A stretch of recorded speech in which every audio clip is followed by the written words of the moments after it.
విశాఖ 9లోని సాయిరాం కాలనీలో కార్పొరేట్ హేమలత ఆధ్వర్యంలో కాల్వలు ప్రజా ఆరోగ్య కార్యక్రమాలు అభివృద్ధికి శంకుస్థాపన కార్యక్రమాన్ని గురువారం నిర్వహించారు. ఈ కార్యక్రమానికి ముఖ్య అతిథిగా భీమిలి ఎమ్మెల్యే గంటా శ్రీనివాసరావు పాల్గొన్నారు.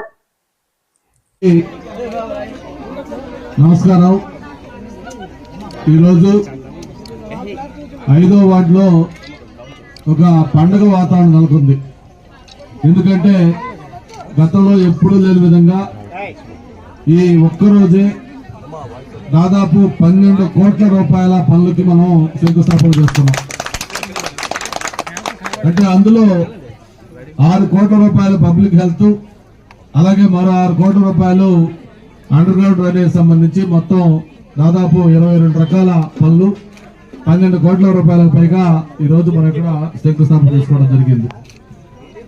మొత్తం మొన్నే చూస్తే ఒక 3 రోజుల క్రితం 1,50,00,000తోటి సింహాచలంలో సెంట్రల్ లైటింగ్ ఏర్పాటు చేసుకున్నాం. అలాగే ఈ నెలలోనే 7వ వార్డులో 7.3 కోట్లతోటి, 4వ వార్డులో 3 కోట్లతోటి, అలాగే మొన్ననే చంద్రపాలెం ఫుట్ఓవర్ బ్రిడ్జి 3.23 కోట్లతోటి, అలాగే కుమ్మరపాలెం ఎస్సీ బాయ్స్ హాస్టల్ 5 కోట్లతోటి. అంటే ఇవన్నీ కూడా ఎందుకు చెప్తా ఉన్నానంటే ఈ ఒక్క నెలలోనే దాదాపు ఈ 5, 6, 7 వార్డుల్లోనే దాదాపు 25 కోట్ల రూపాయలకు పైగా అభివృద్ధి కార్యక్రమాలకు మనం. అంటే మళ్ళీ మనకి పాత పూర్వం వైభవం గుర్తొస్తా ఉంది.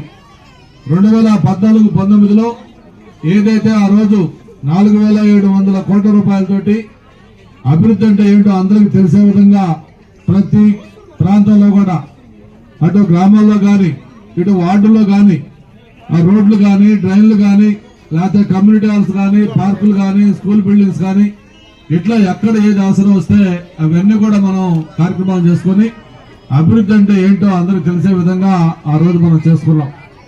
మళ్ళీ అదే స్ఫూర్తితోటి మరి ఈ సంవత్సరం కూడా ప్రభుత్వ అధికారంలోకి వచ్చిన తర్వాత దాదాపు ఇప్పటికే 150 కోట్ల రూపాయల పైగా వార్డుల్లో అభివృద్ధి కార్యక్రమాలు చేసుకున్నాం. అలాగే మండలాల్లో కూడా ఎన్నో ఏళ్లుగా పెండింగ్ ఉన్న అభివృద్ధి కార్యక్రమాలు పూర్తి చేసుకుంటా ఉన్నాం. నిన్ననే మనకి అనంత పద్మనాభ స్వామి యొక్క దీపోత్సవం అయింది.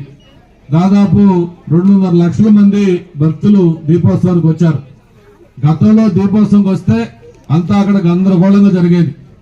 అటువంటిది నిన్న ఎంత ప్రశాంతంగా సజావుగా సాగిందంటే సాయంత్రం మనం స్టార్ట్ అయిన దగ్గర నుంచి దీపోత్సవం పూర్తి చేసుకుని 9 గంటలకల్లా భక్తులు ఎక్కడ ఎలాంటి అసౌకర్యం లేకుండా ప్రశాంతంగా దేవుడిని దర్శనం చేసుకుని వాళ్ళందరూ కూడా తిరిగి మళ్ళీ కూడా ప్రయాణం కావడం జరిగింది. అంటే దానికి ప్రధాన కారణం ఏంటంటే ఎన్నో ఏళ్లుగా పెండింగ్ గా ఉన్న తిరుపతి ఘాట్ రోడ్ ఎలాగో పద్మనాభ స్వామి కూడా ఒక ఘాట్ రోడ్ మనం నిర్మించుకున్నాం. 2014-19 ఆ సమయంలో మనం ఘాట్ రోడ్ స్టార్ట్ చేసి దాదాపు 75% పనులు పూర్తి చేశాం.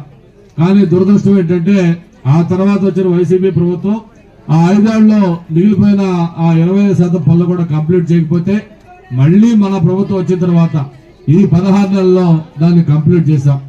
అందుకే అన్ని లక్షల మంది భక్తులు వచ్చినా కూడా ఎక్కడా ఎటువంటి అసౌకర్యం లేకుండా కొండపైకి మొత్తం కూడా రోడ్డు బ్రహ్మాండంగా ఉంటే దాదాపు 1.5 లక్షల మంది ఆ ఘాట్ రోడ్ మొత్తం కూడా చివరి దాకా భక్తులుండి ఎక్కడ రద్దీ లేకుండా తొక్కిసలాట లేకుండా ప్రశాంతంగా ఆ దీపోత్సవం చేసుకోవడం జరిగింది. అంటే ఎందుకు చెప్తా ఉన్నానంటే ఈ ప్రభుత్వంలో కొన్ని ప్రయారిటీస్ ఉన్నాయి. ఎక్కడ ఏ కార్యక్రమం చేయాలనేది ప్రభుత్వానికి ఒక స్పష్టమైన ఆలోచన ఉంది. ఆ పద్మనాభ స్వామి ఘాట్ రోడ్ కంప్లీట్ చేయాలని ఒక పట్టుదలతో దాన్ని మనం పట్టుకొని దాన్ని కంప్లీట్ చేసుకుంటే నిన్న దీపోత్సవం అంత చక్కగా జరిగింది. ఇలా అన్ని కార్యక్రమాలు అటు మండలాల్లో గాని అలాగే ఇక్కడ వార్డుల్లో గాని ఎక్కడ ఏ అభివృద్ధి కార్యక్రమం చేయాలనేది ఒక ప్రాధాన్యత క్రమంలో పెట్టుకొని అవన్నీ కూడా చేసుకుంటూ వస్తున్న విషయం మీకు ఈ సందర్భంగా తెలియజేస్తా ఉన్నాను. ఇవే కాదు ఇంకా అనే కార్యక్రమాలు చేయాలి. మొన్న మీ స్థానిక నాయకులు కూడా చాలాసార్లు చెప్పారు, కార్పొరేటర్ కూడా చాలాసార్లు చెప్పారు.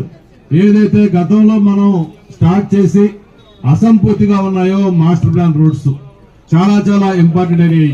అవి దాదాపు మనం ఆ రోజు అన్ని మాస్టర్ ప్లాన్ రోడ్స్ కూడా మనం ఆరంభించాం, కొంత వర్క్ కూడా చేశాం. కానీ ఆ తర్వాత వచ్చిన ప్రభుత్వం వాటిలన్నింటినీ మళ్ళీ పక్కన పెట్టింది. మళ్ళీ మళ్ళీ మనకి వాటిని పూర్తి చేసే అవకాశం మనకే ఆ దేవుడు ఇచ్చాడు. అందుకే నేను మళ్ళీ తొందరలోనే మున్సిపల్ మినిస్టర్ గారికి, అలాగే జీవీఎంసీ కమిషనర్ గారికి, పిఎంఆర్డీఏ కమిషనర్ గారితో, జిల్లా కలెక్టర్ గారితో కలిపి ఒక మీటింగ్ పెట్టి ఏదైతే మన అసంపూర్తిగా మిగిలిపోయిన మాస్టర్ ప్లాన్ రోడ్స్ ఉన్నాయో అవన్నీ కూడా కంప్లీట్ చేయాల్సిన అవసరం ఉంది.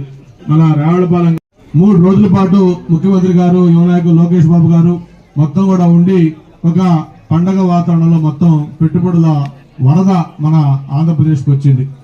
మరి ఇక్కడ ఒక విషయం మీకు చెప్పాలి. ఏదైనా భారతదేశానికి ఎవరైనా పెట్టుబడి పెట్టాలని బయట నుంచి వ్యక్తులు వస్తే వచ్చిన 3 పరిశ్రమలు కానీ లేకపోతే ఐటీ కంపెనీల్లో కానీ ఒకటి